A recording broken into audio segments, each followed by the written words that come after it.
I'll never forget the morning I realized my world was falling apart. Standing there in the middle of my vineyard, the sun beating down on my neck, the air so still it felt like the earth was holding its breath. My boots crunched against the parched soil, and I knew something was wrong. Me vines, those rows of green I'd pour my heart into, were quiet, too quiet. No soft hiss of the irrigation lines I'd laid by hand. I knelt down, pushed aside the mulch, and felt the dirt dry as a bone, like it hadn't seen water in weeks, when just days ago it was thriving, ready for a harvest that was supposed to be my best yet. I followed the drip line to the valve box, my stomach twisting as I saw it. A shiny new padlock, glinting like a middle finger from the HOA. Taped to a post nearby was a letter, all crisp and official, stamped with the Willow Creek HOA logo, like some kind of royal decree. As of July 10th, irrigation services to Lot 23 are suspended pending compliance review and environmental assessment. No warning, no phone call, no nothing, just a lock and a piece of paper telling me my life's work was on hold. I stood there, heart pounding, staring at those words, trying to make sense of it, like maybe I'd misread them or this was some kind of sick joke. My name's Tom Riley, and that vineyard, those 5 acres of rolling hills in Willow Creek, Northern California, it's not just land to me. It's where I rebuilt my life after losing my wife, Sarah, 6 years ago to cancer. We bought this place together, dreaming of turning it into something real, something alive. I spent years digging trenches, planting vines, building trellises, my hands calloused and my back aching, but every drop of sweat felt like a promise to her. After she was gone, it became my sanctuary, the one place I could still feel her, still hear her laugh in the rustle of the leaves. I'd always play by the HOA's rules, threaded my mailbox to match their aesthetic vision, paid a $400 fine for a shed they said was half an inch too tall, even painted my barn a shade of sage green they picked out. But this, cutting off my water with no notice, this wasn't about rules. This was war. I tried calling the HOA office, got voicemail 3 times in a row, each unanswered ring making my blood boil a little hotter. I drove to their little headquarters, a sterile box in a strip mall next to a nail salon, and found Lisa, the receptionist, who barely looked up from her computer. "Hi, Tom Riley, Lot 23. Someone locked my irrigation line yesterday. What's going on?" I kept my voice steady, but inside I was screaming. She clicked her mouse, glanced at her screen, and said, "Oh, that was board approved. President Mitchell signed off. Noncompliance with water usage bylaws." Noncompliance? I hadn't changed a damn thing in years. "What bylaws?" I pressed. She shrugged, like it was just another Tuesday. "You need to talk to the board. They meet in 2 weeks. Submit a request to speak." 2 weeks? My vines would be dead in 2 days. I walked out of there, the glass door hissing shut behind me, and stood in the parking lot, staring at the asphalt, feeling like I'd just been punched in the gut.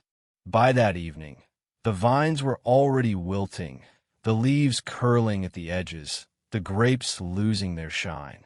I had a small backup tank, but it wasn't enough to save 5 acres. It was like trying to keep a forest alive with a watering can. I dug through every HOA document I could find, every bylaw, every amendment, looking for answers. There was one vague rule about water restrictions during droughts, but it only applied to ornamental gardens, not agricultural lots like mine. I sent emails, left voicemails for James Mitchell, the HOA president. Nothing. Silence.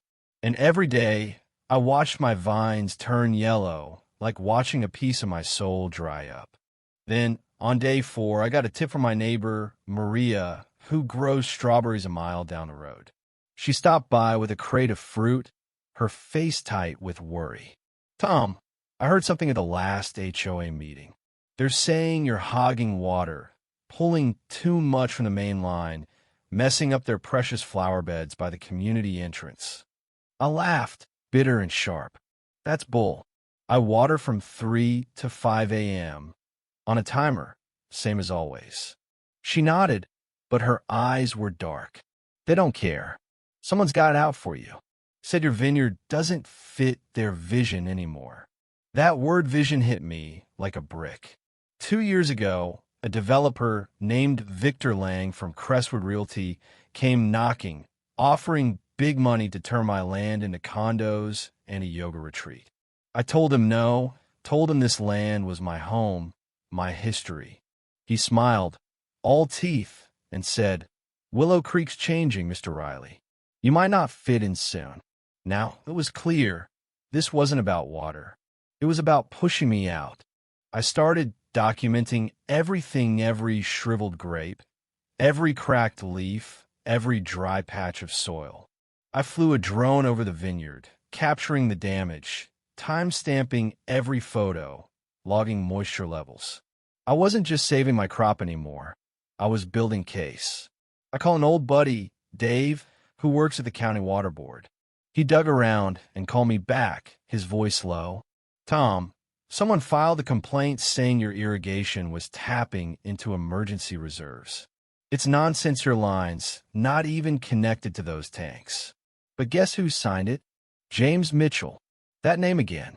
Mitchell, the guy who'd moved here from San Diego, always in a press blazer, talking about elevating Willow Creek's brand. He fought me last year over a roadside fruit stand, called it tacky, even though kids sold cookies on the same street. Now he was lying to kill my vineyard. I filed a grievance with the HOA, sent them my logs, my photos, Dave's findings, crickets. Then they hit back a letter so smug it practically dripped with ink. "Your grievance lacks merit.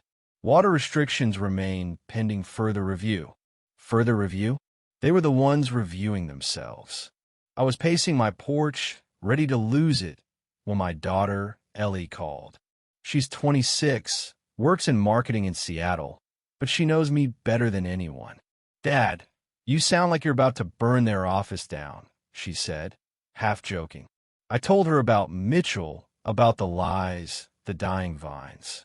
She went quiet, then said, "You know my friend Cara?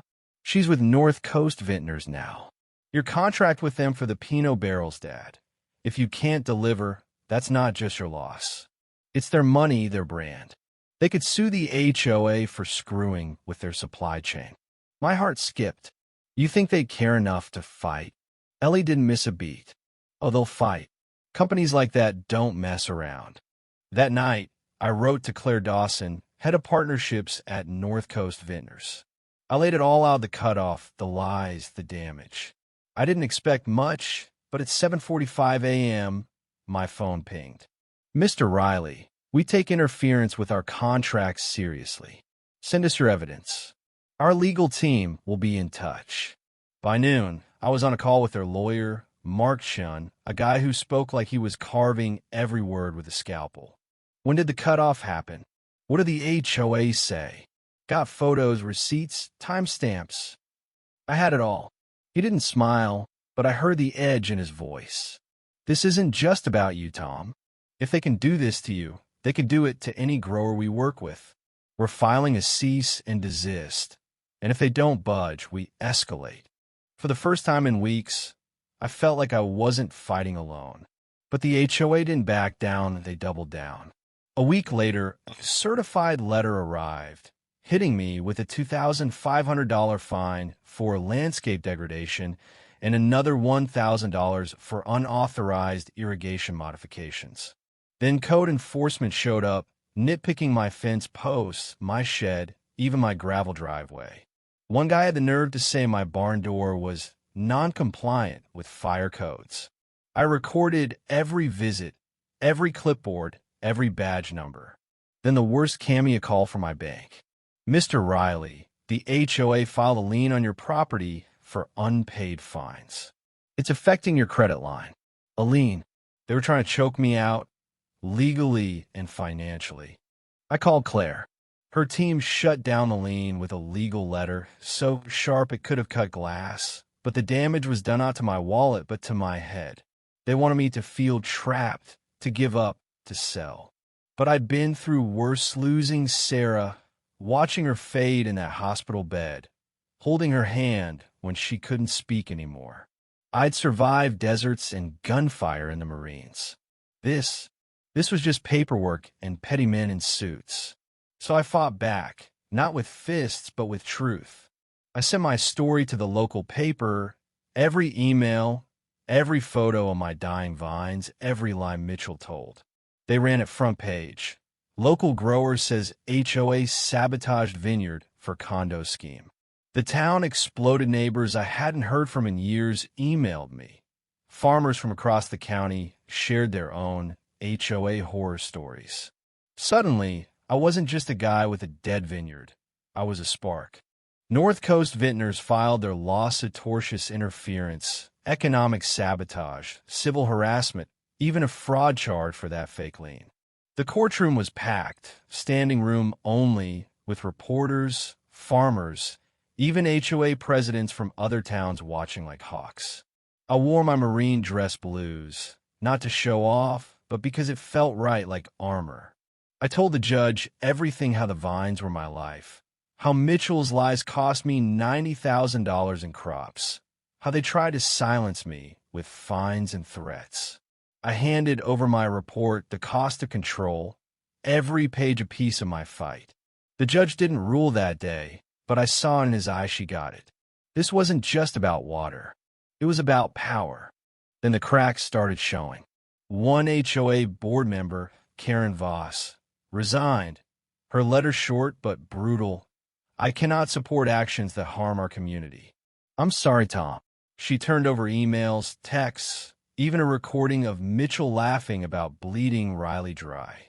The media ate it up. Channel 7 ran a segment showing my parched vines next to Mitchell's smug HOA promo videos. The neighborhood turned. People stopped me at the gas station, saying, "We had no idea it was this bad."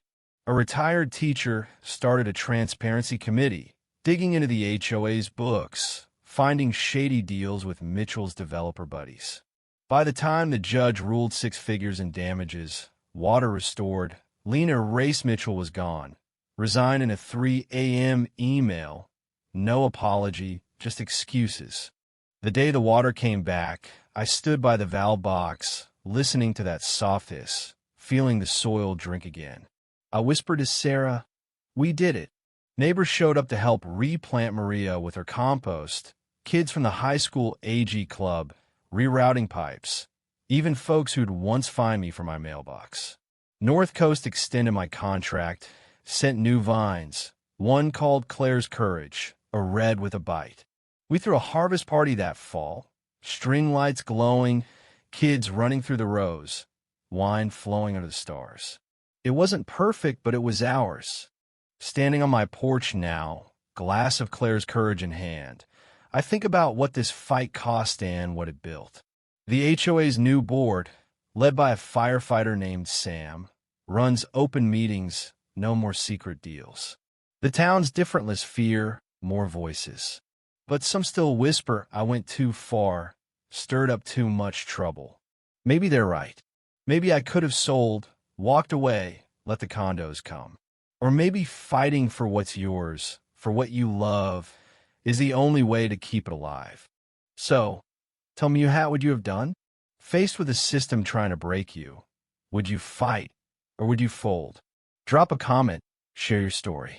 I'm listening.